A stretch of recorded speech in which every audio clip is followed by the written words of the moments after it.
Hello students, स्वागत है आपका केमिस्ट्री पीवाईक्यू सीरीज के दूसरे लेक्चर में, जिसमें हम some basic concepts of chemistry के आगे के क्वेश्चंस देखेंगे। देखिए अगला क्वेश्चन क्या है। क्वेश्चन कह रहा है 1 cc of N2O at NTP contains कितने एटम, मॉलिक्यूल्स और इलेक्ट्रॉन्स या फिर ऑल ऑफ द अबव। यानी कि हमने तीनों निकालने पड़ेंगे, एटम्स भी, मॉलिक्यूल्स भी और इलेक्ट्रॉन्स भी। देखते हैं 1 cc। 1 cc का क्या मतलब होता है? 1 ml। सीसी मतलब सेंटीमीटर क्यूब। अच्छा, एनटीपी के ऊपर हम जानते हैं कि 22.4 लीटर किसी भी गैस का होता है 1 मोल के बराबर। ठीक है। अच्छा, यानी कि 1 मोल गैस का एनटीपी के ऊपर वॉल्यूम होता है 22.4 लीटर। ये हम मूल कॉन्सेप्ट से जानते हैं। अच्छा, अब ये कह रहा है कि 1 cc का यानी कि 1 ml का बताओ। तो देखो 22.4 लीटर में 1 मोल है, यानी 22.4 लीटर को क्या लिख सकते हैं? 22,400 मिलीलीटर भी लिखा जा सकता है। उसके अंदर 1 मोल है गैस। ठीक है। अच्छा, 22,400 मिलीलीटर तो 1 ml में कितने हो जाएंगे? 1 मोल अपॉन में 22,400। ठीक है। अच्छा, और 1 मोल मतलब एवोगैड्रो नंबर, जो कि होता है 6.02 इंटू 10⁻23। मॉलिक्यूल्स है, ये क्या है? मॉलिक्यूल्स है अपॉन में 22,400। अब देखिए इन्होंने कैलकुलेशन नहीं करी, सीधा दिया 6.02 इंटू 10⁻23 मॉलिक्यूल्स, यानी ये वाला ऑप्शन तो सही है। लेकिन क्योंकि हमको एक और ऑप्शन ये भी दिख रहा है, ऑल ऑफ द अबव, तो हमने दूसरे ऑप्शंस भी चेक करने पड़ेंगे। देखते हैं दूसरे ऑप्शंस। देखिए आगे क्या पूछ रहा है? एटम्स पूछ रहा है हमसे। अच्छा, एटम्स निकालने के लिए हमने क्या करना है कि ये जो हमने मॉलिक्यूल्स निकाले हैं इसको एटॉमिसिटी से मल्टीप्लाई कर देंगे। एटॉमिसिटी कितनी है? देखिए गैस क्या है? N2O। एटॉमिसिटी होती है जितने उसके अंदर एटम होते हैं। इस गैस के अंदर कितने एटम है? 2 तो नाइट्रोजन के और 1 ऑक्सीजन का, यानी इसकी एटॉमिसिटी कितनी है? 3। यानी कि ये जो भी आए हैं मॉलिक्यूल्स, इसको अगर 3 से मल्टीप्लाई कर दिया जाए तो हमको नंबर ऑफ एटम्स पता चल जाएंगे। अब देखो 6 इंटू 3 कितना हो जाता है? 18। 6 इंटू 3 हो जाता है 18। 18 इंटू 10⁻23। और अगर यहाँ पे एक पॉइंट लगा दूं मैं, तो यहाँ पे मैं क्या कर सकती हूँ?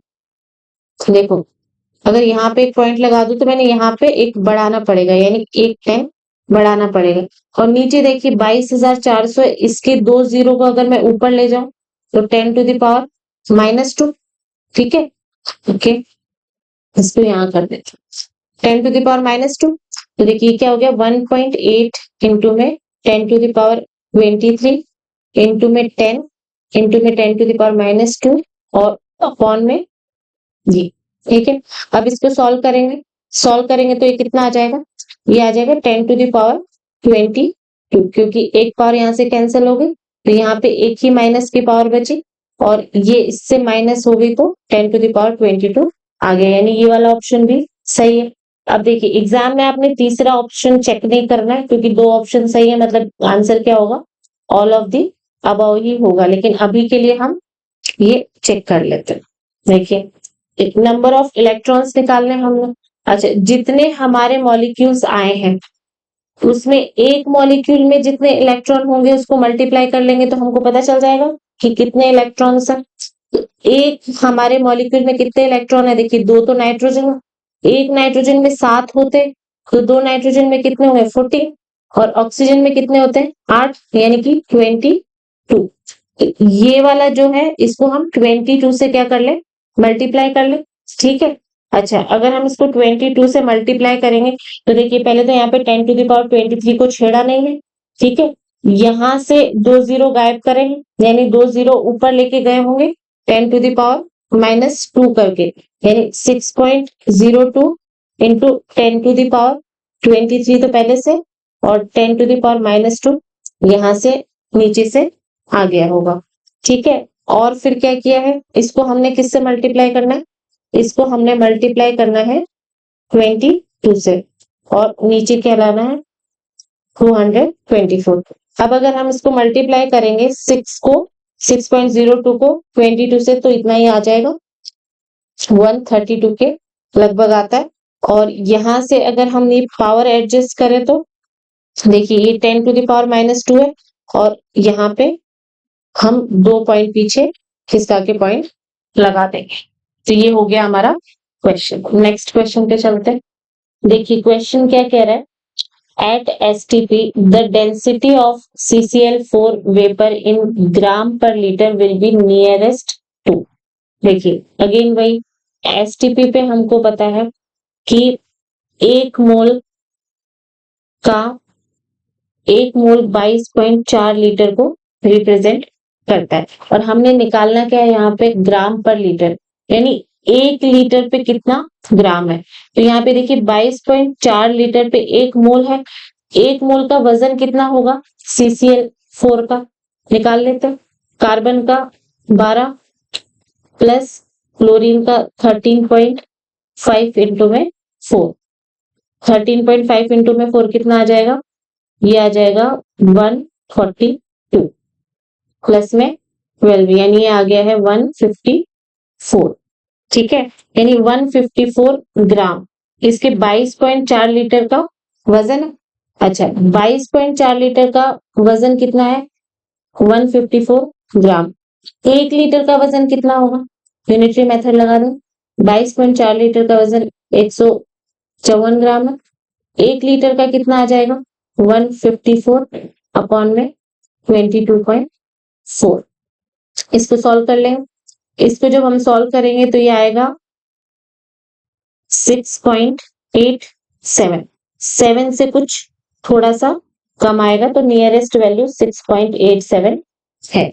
अच्छा ये कैसे निकाला कि 1 लीटर पे कितने ग्राम है, अगर 24.4 लीटर पे 154 ग्राम है, तो 1 लीटर पे कितने ग्राम है, और वही डेंसिटी होती है।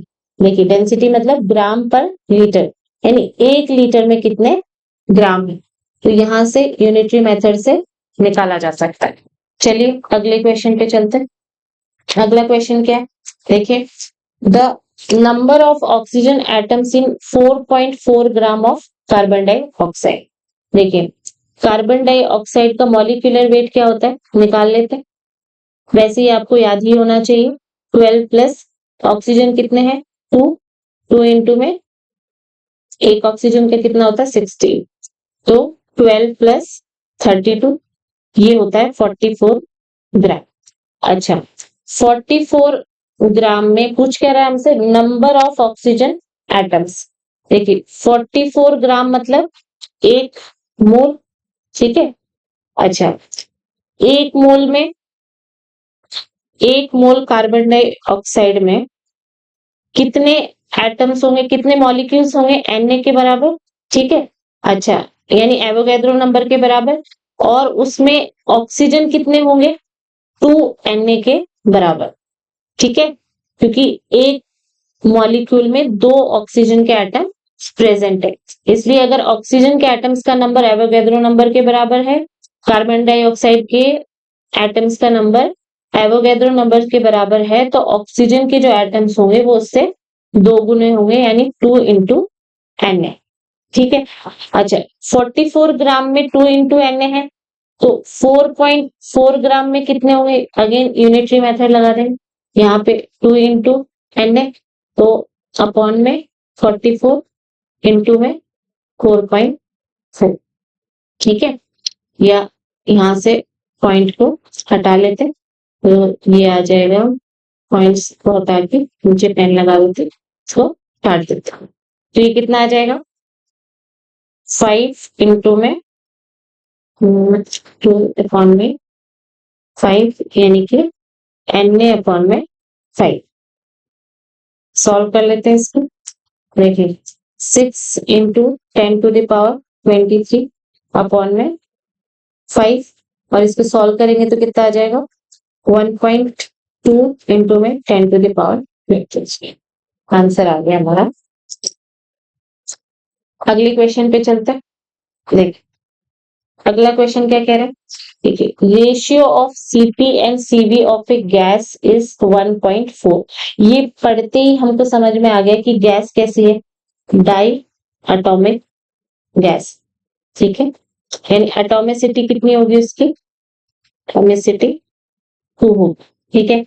The number of atoms of gas x present in 11.2 litre of it at NTP will be. हमको पता है एनटीपी के ऊपर अगर 22.4 लीटर होता है तो 1 मोल होता है, ठीक है।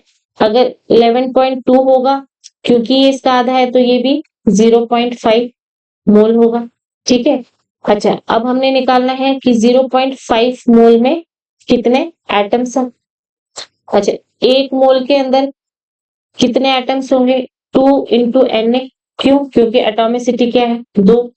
यानी गैस के मॉलिक्यूल तो एवोगैड्रो नंबर के बराबर होंगे, लेकिन क्योंकि उसमें गैस में 2 एटम प्रेजेंट है, इसलिए नंबर ऑफ एटम्स क्या हो जाएगा, 2Na हो जाएगा, ठीक है। अच्छा, अब मोल कितने हैं, 0.5, तो ये आ जाएगा 2Na इंटू में 0.5, तो ये किसके बराबर आ गया, 0.5 इंटू 2 क्या आ जाएगा, 1, 1 इंटू Na, यानी एवोगैड्रो नंबर के बराबर आ गया। ये हो गया हमारा आंसर। चलिए नेक्स्ट क्वेश्चन पे चलते हैं। क्या क्वेश्चन है, what is the weight of oxygen required for the complete combustion of 2.8 kg of ethylene. पहले इसकी रिएक्शन लिख लेते हैं। देखिए, इथाइलिन क्या हो जाएगा, C2H4, और कंबशन करवाना है तो रिएक्शन किससे करेंगे, ऑक्सीजन से। और आगे क्या बनेगा, जब भी किसी हाइड्रोकार्बन का कंबशन होता है तो कार्बन डाइऑक्साइड बनती है और प्लस वाटर बनेगा। अब इस रिएक्शन को हमने बैलेंस करना होगा। देखिए, यहाँ पे 2 कार्बन है तो 2CO2। अब देखिए, यहाँ पे 4 हाइड्रोजन है तो 2H2। और अब ऑक्सीजन देख लेते हैं, 4 और 2 6 हो गई है तो 3O2। ये हमारी रिएक्शन बैलेंस हो गई। अब देखिए क्या कह रही है, हमको दिया क्या है, 2.8 kg ऑफ इथाइलिन दे रखा है, 2.8 kg ऑफ इथाइलिन दे रखा है। अच्छा, 2.8 kg और आंसर भी हमको kg में ही पूछ रहा, ठीक है। तो हम ऐसा करेंगे कि या तो इसको ग्राम में चेंज करें, या फिर जो ऊपर हम मॉलिक्यूलर वेट निकालेंगे उसको हम kg में चेंज करेंगे, ऐसा करना है, ये ज्यादा बेटर है। तो देखिए, यहाँ पे अगर हम इसका मॉलिक्यूलर वेट निकाले तो कितना आएगा, 12 इंटू में 2 प्लस हाइड्रोजन के 4, यानी कि 24 प्लस 2 कितना आ जाएगा, 28 आ जाएगा। इसको नीचे ले, 28 इसका मॉलिक्यूलर वेट आएगा, ठीक है, 28 ग्राम। अच्छा, यहाँ पे देखिए तो हम ऑक्सीजन के कितने मोल्स यूज हो रहे हैं, 3 मोल। तो यहाँ पे ऑक्सीजन कितना आ जाएगा, 3 मोल, 1 मोल में कितने हैं, 32 ग्राम। तो 3 मोल में कितने हो जाएंगे, 96 ग्राम, ठीक है। तो यहाँ से हमको ये समझ में आ रहा है कि 28 ग्राम के लिए हमको क्या चाहिए है, 96 ग्राम ऑक्सीजन चाहिए, ठीक है। तो 2.8 kg के लिए हमको कितने चाहिए होगी, 9.6 kg ऑक्सीजन चाहिए होगी। यूनिटरी मेथड से हमने निकाल लिया, ठीक है। अगले क्वेश्चन पे चलते हैं। क्या कह रहा है, a metal oxide has a formula Z2O3। It can be reduced by hydrogen to give free metal and water. पहले इसकी रिएक्शन लिख लेते हैं। ये क्या है, Z2O3 है, और ये हाइड्रोजन से रिड्यूस होगा और क्या बनाएगा, फ्री मेटल प्लस वाटर, ठीक है। यहाँ पे 2 Z2 है तो 2Z कर लेते हैं, और यहाँ पे ऑक्सीजन 3 है तो यहाँ पे 3, तो यहाँ पे आ जाएगा 3। ये हमारी रिएक्शन हो गई बैलेंस। अब आगे देखते क्या दे रखा, 0.1596 gram of metal oxide requires 6 milligram of hydrogen for complete reduction. क्या बोल रखा है, 0.1596 ग्राम मेटल ऑक्साइड जो है उसको चाहिए होता है 6 मिलीग्राम ऑफ हाइड्रोजन। इसको स्टोइकियोमेट्री से अब कंपेयर करेंगे। देखिए, अगर हम देख पा रहे हैं यहाँ पे स्टोइकियोमेट्री में कि 1 मोल मेटल ऑक्साइड का 3 मोल हाइड्रोजन से रिएक्ट कर रहा है और 3 मोल हाइड्रोजन का वजन कितना है 6 ग्राम, क्योंकि 1 मोल का वजन 2 ग्राम तो 3 मोल का 6 ग्राम। अच्छा, यहां से हम कह सकते कि 6 ग्राम जो हाइड्रोजन है वो 1 मोल मेटल ऑक्साइड से रिएक्ट कर रही है। अच्छा, तो यहां से अगर हम कंपेयर करें कि 6 ग्राम हाइड्रोजन अगर 1 मोल से रिएक्ट करेगी तो 6 मिलीग्राम कितने से करेगी 1 मिलीमोल से। 6 मिलीग्राम 1 मिलीमोल से करेगी और इसका वजन हमको दे रखा है इतना, यानी हम कह सकते हैं कि 1 मिलीमोल का वजन कितना है 0.1596 ग्राम। 1 मोल का कितना हो जाएगा, इस मिली को नीचे ले जाएंगे तो 0.1956 अपॉन में 10⁻³ इसको ऊपर ले जाएंगे तो 0.1596 इंटू में 10⁻³ यानी कि ये आ गया 159.6, यानी 1 मोल मेटल ऑक्साइड का वजन हमारे पास इतना आ गया, यानी कि ये आ गया हमारे पास मॉलिक्यूलर वेट। अब देखिए, अगर मॉलिक्यूलर वेट ये है तो Z2O3 इस मॉलिक्यूल का पूरा वेट कितना है 159.6। अब यहां से हमसे मेटल का एटॉमिक वेट पूछ रहा है तो आराम से निकाल सकते हैं। देखिए कितने मेटल के एटम हैं 2, यानी कि Z इंटू में 2 प्लस ऑक्सीजन के कितने हैं 3, यानी 3 इंटू में 16 इज इक्वल टू 159.6। ये कितना आ जाएगा 2Z plus 48 is equal to 159.6। यहाँ से Z इज इक्वल टू आ जाएगा 159.6 माइनस 48 अपॉन में 2 और ये आ जाएगा 111.6 अपॉन में 2 जो कि आ जाएगा 55.8। ये हमारा आंसर है। नेक्स्ट क्वेश्चन पे चलते हैं। देखिए क्या बोल रहा है, A 5 molar solution of H2SO4 is diluted from 1 liter to a volume of 10 liter. The normality of the solution will be। देखिए पहले क्या था वॉल्यूम, यानी V1 कितना था 1 लीटर और V2 कितना हो गया है 10 लीटर। अच्छा N1 देख लेते हैं कि नॉर्मेलिटी पहले कितनी थी। देखिए नॉर्मेलिटी होती है मोलैरिटी इंटू में वैलेंसी फैक्टर। तो देखिए मोलैरिटी कितनी है 5 और H2SO4 की वैलेंसी की फैक्टर कितना है 2, क्योंकि H2SO4 2 H प्लस देता है इसलिए इसका वैलेंसी फैक्टर कितना 2। तो N1 कितनी आ गई हमारे पास 10 और N2 हमसे पूछ रहा है। ठीक है, फॉर्मूला लगा देंगे N1V1 is equal to N2V2। N1 कितना दे रखा है हमको 10, ये कितना V1 कितना है 1, N2 हमसे पूछ रहा है और V2 हमको कितना दे रखा है 10। ठीक है, ओके, तो N2 कितना आ जाएगा हमारे पास 1 N। ये हो गया हमारा आंसर। चलिए नेक्स्ट क्वेश्चन पे चलते हैं।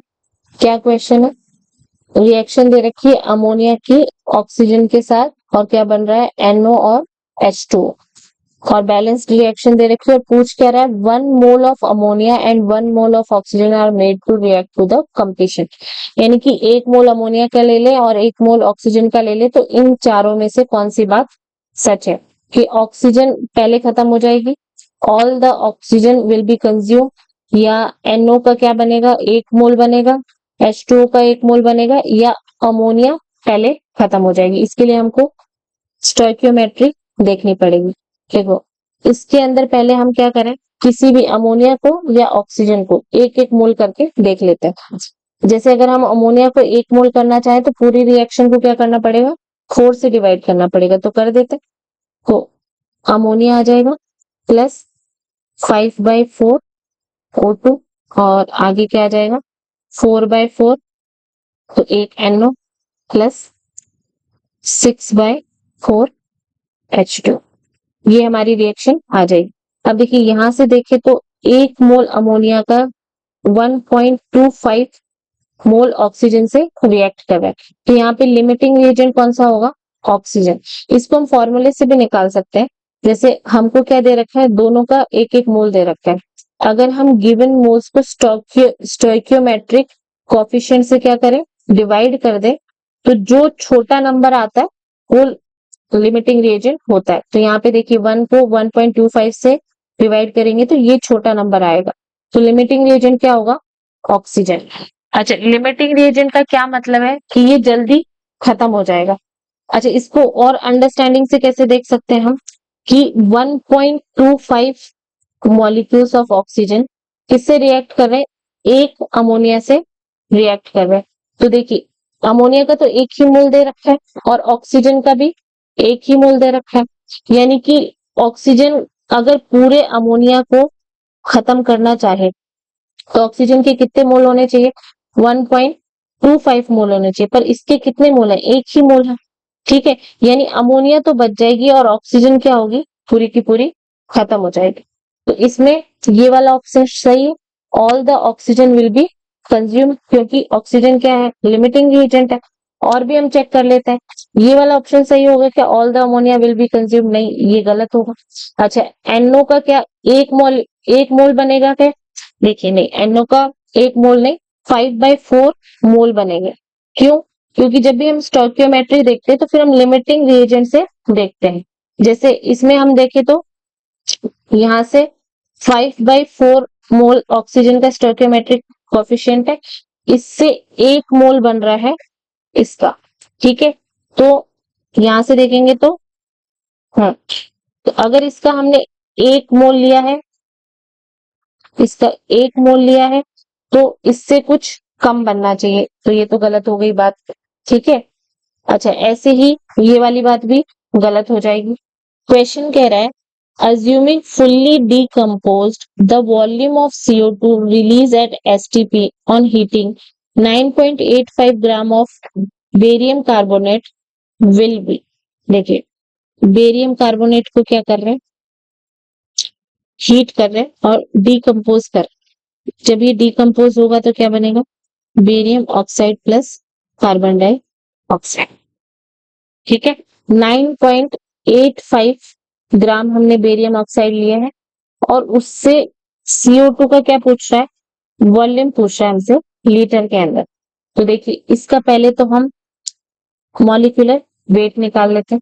मॉलिक्यूलर वेट निकालेंगे तो हमको एटॉमिक मास ऑफ बेरियम दे रखा है 137 प्लस 12 करेंगे, प्लस ऑक्सीजन 3 है तो 48 करेंगे, ये कितना आ जाएगा हमारे पास 197 ग्राम आ जाएगा। ठीक है, यानी कि इसका 197 ग्राम कितने लीटर CO2 देता, नहीं इसके 1 मोल से 1 मोल CO2 बन रही, यानी इसका 197 ग्राम 22.4 लीटर CO2 देता। ठीक है, तो इसका 9.8 ग्राम कितना देगा, यूनिटरी मेथड लगा लें, 22.4 अपॉन में 197 इंटू में 9.85। अच्छा, आप थोड़ा सा गौर से देखेंगे तो आप देखेंगे 197 इंटू में 5 985 होता है। जैसे अगर आपको ऐसे कभी कंफ्यूजन हो तो आप ऐसे कर सकते हैं कि 197 क्या होता है, 200 माइनस 3, इसको 5 से करके देख लो तो कितना आ जाएगा, 1000 माइनस 15, ये कितना आ जाएगा 985। तो हम क्या कर सकते हैं, इधर से पॉइंट को हटा लो, नीचे 100 और इसको 5 से काट और इसको मल्टीप्लाई करो, इसको मल्टीप्लाई करेंगे तो कितना आएगा 112 और अपॉन में 2 जीरो है तो ये आ जाएगा 1.12 लीटर। मुझे उम्मीद है कि आपको लेक्चर पसंद आया होगा, क्वेश्चंस का अप्रोच पसंद आया होगा। अगर लेक्चर आपको पसंद आया तो चैनल को सब्सक्राइब कर लीजिए और चैनल से जुड़े रहिए। राधे राधे, मिलते हैं नेक्स्ट वीडियो में कुछ और MCQs के साथ। Thank you.